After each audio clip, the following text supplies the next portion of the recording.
नमस्कार दोस्तों, स्वागत है आपका हमारे प्यारे चैनल एक स्टडी पॉइंट में। आज हम लेकर आए हैं प्राचीन भारत इतिहास के स्रोत से जुड़े 50 बेहद महत्वपूर्ण ऑब्जेक्टिव प्रश्न। ये सभी प्रश्न Bihar police, SSC, railway, UPSC और अन्य प्रतियोगिता परीक्षाओं के लिए बहुत उपयोगी हैं। तो वीडियो को आखिर तक जरूर देखिए और बताइए कि आप कितने सवालों का सही जवाब दे पाते हैं। चलिए शुरू करते हैं आज का शानदार जीके क्वेश्चन। आपका पहला क्वेश्चन है, प्राचीन भारतीय इतिहास के स्रोत कितने प्रकार के हैं? प्राचीन भारतीय इतिहास के स्रोत कितने प्रकार के हैं? Option A 2, option B 3, option C 4, option D 5। बताइए इसका क्या आंसर हो जाएगा? इसका राइट आंसर हो जाएगा ऑप्शन बी 3। Option B 3। चलिए दूसरे प्रश्न की ओर।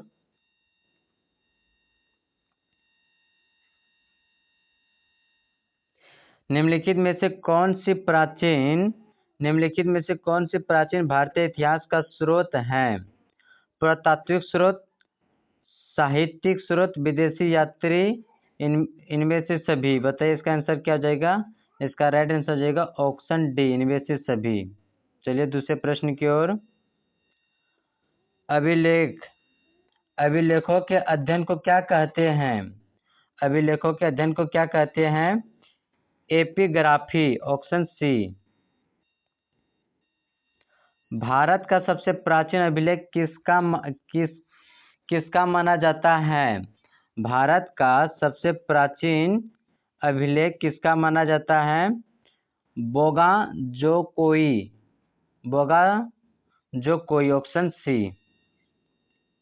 4 का राइट आंसर जाएगा ऑप्शन सी। बोगा जो कोई अभिलेख कहाँ प्राप्त हुआ था? इसका राइट आंसर जाएगा ऑप्शन सी, तुर्की में। भारतीय पुरातत्व विभाग का जनक किसे कहा जाता है? भारतीय पुरातत्व विभाग का जनक किसे कहा जाता है? घनीघाम, ऑप्शन ए। प्रयाग स्तंभ अभिलेख किस शासक से संबोधित है? प्रयाग स्तंभ अभिलेख किस शासन से संबोधित है? Samudragupta, option B. जूनागढ़ अभिलेख किस शासक से संबोधित है? जूनागढ़ अभिलेख किस शासक से संबोधित है? इसका आंसर हो जाएगा option A, Rudradaman, option A. Nashik अभिलेख से किसकी जानकारी मिलती है? नासिक अभिलेख से किसकी जानकारी मिलती है? Satavahana, option C. मंदसौर अभिलेख से किसकी जानकारी मिलती है? रेशम बुनकरों की श्रेणी, ऑप्शन ए।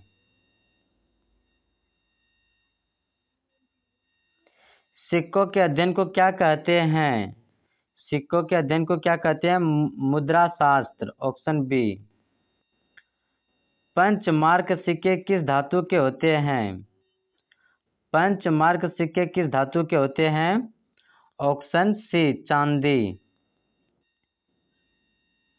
सिक्कों पर चित्र लिखने की कला को क्या कहते हैं? सिक्कों पर चित्र लिखने की कला को क्या कहते हैं?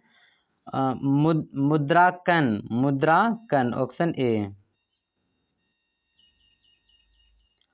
गुप्त काल में सर्वाधिक प्रचलित सिक्के किस धातु के थे? सोना, ऑप्शन ए। विदेशी यात्रियों के विवरण किस प्रकार के स्रोत हैं? विदेशी यात्रियों के विवरण किस प्रकार के स्रोत हैं? साहित्यिक, option A. Option A.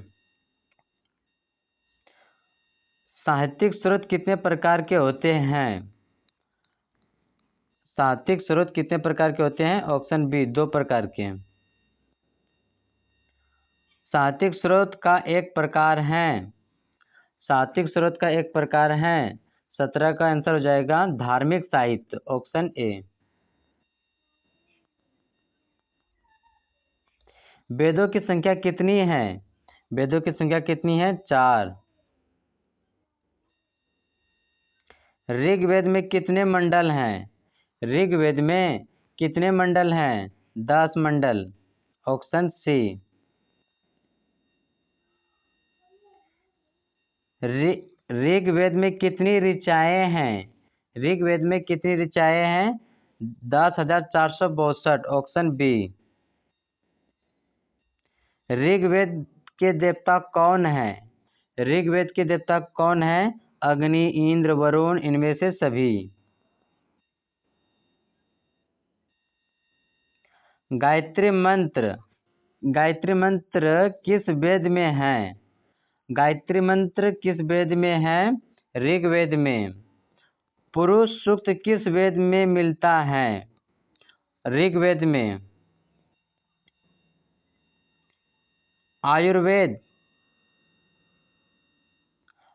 Ayurveda का संबंध किससे है? आयुर्वेद का संबंध किससे है? यज्ञ से। Option B.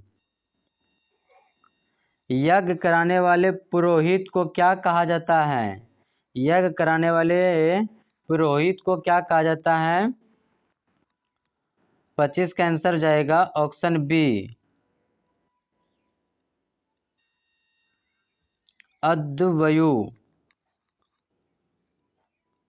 अद्वयु। चलिए दूसरे प्रश्न की ओर। यजुर्वेद कितने भागों में विभाजित हैं? यजुर्वेद कितने भागों में विभाजित हैं? 2 भागों में। Option A. कृष्ण यजुर्वेद को क्या कहा जाता है? काला यजुर्वेद। Option A.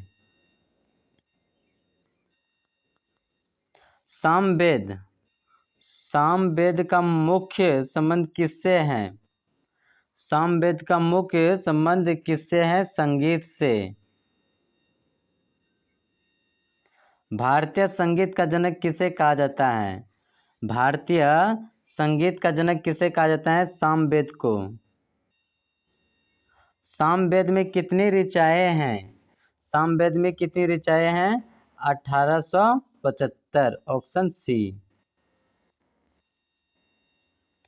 अथर्ववेद का दूसरा नाम क्या है? ब्रह्मवेद। अथर्ववेद का दूसरा नाम क्या है? ब्रह्मवेद। Option A. अथर्ववेद में कुल कितने कांड हैं? अथर्ववेद में कुल कितने कांड हैं? इसका आंसर जाएगा ऑप्शन सी, 20। अथर्ववेद में कुल कितने कांड हैं? 20।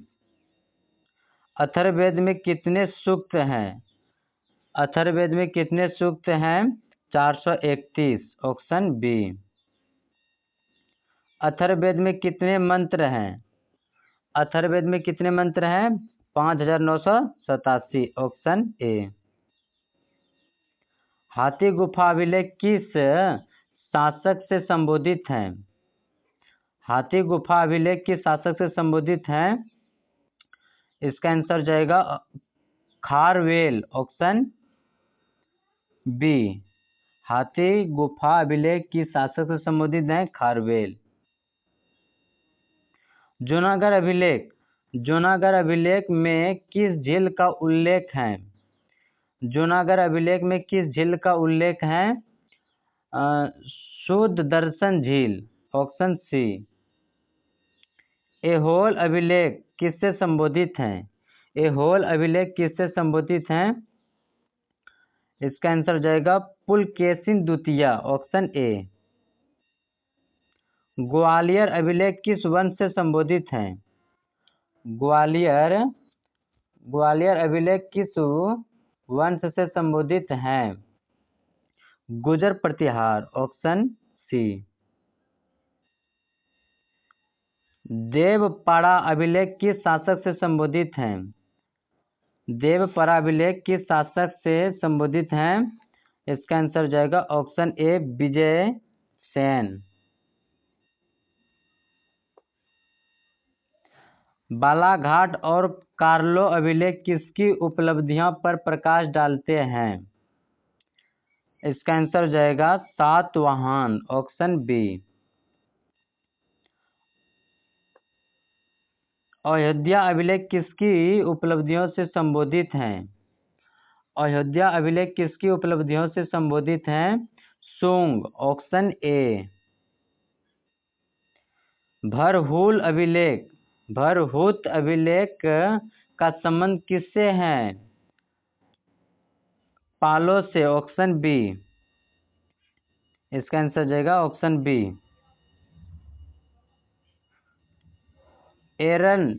एरन अभिलेख किस प्रथा का प्रथम लिखित साक्ष्य है? तो सती प्रथा, ऑप्शन बी।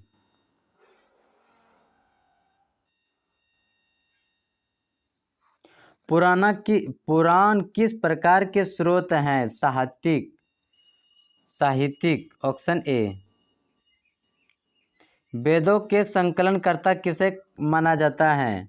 वेदों का संकलनकर्ता किसे माना जाता है? Ved Vyas, option B. वेदों को क्या कहा जाता है? वेदों को क्या कहा जाता है? ज्ञान, विज्ञान, धर्म, नीति। बताइए, इसका आंसर जाएगा ज्ञान, ऑप्शन ए। वेदों को क्या कहा जाता है? ज्ञान। सर्वप्राचीन वेद कौन सा है? सर्वप्राचीन वेद कौन सा है? Rigveda, option C. ऋग्वेद में किस देवता का सर्वाधिक उल्लेख है? ऋग्वेद में किस देवता का सर्वाधिक उल्लेख है? Indra, option A. प्राचीन भारतीय इतिहास का स्रोत नहीं है।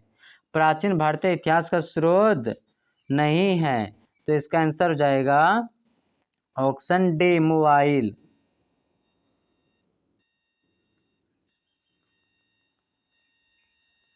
लास्ट प्रश्न है, प्राचीन भारतीय इतिहास के अध्ययन में सबसे महत्वपूर्ण पुरातात्विक स्रोत क्या है? इसका आंसर जाएगा अभिलेख, ऑप्शन बी। तो दोस्तों, आज के 50 प्रश्न में आपका कितना स्कोर रहा कमेंट में ज़रूर बताइए। अगर वीडियो पसंद आया हो तो वीडियो को लाइक, शेयर और चैनल एके स्टडी पॉइंट को सब्सक्राइब जरूर करें। ऐसे ही रोज़ नए जीके, इतिहास और करंट अफेयर वीडियो देखने के लिए बेल आइकन दबाना मत भूलिए। धन्यवाद। फिर मिलते हैं अगले शानदार वीडियो में।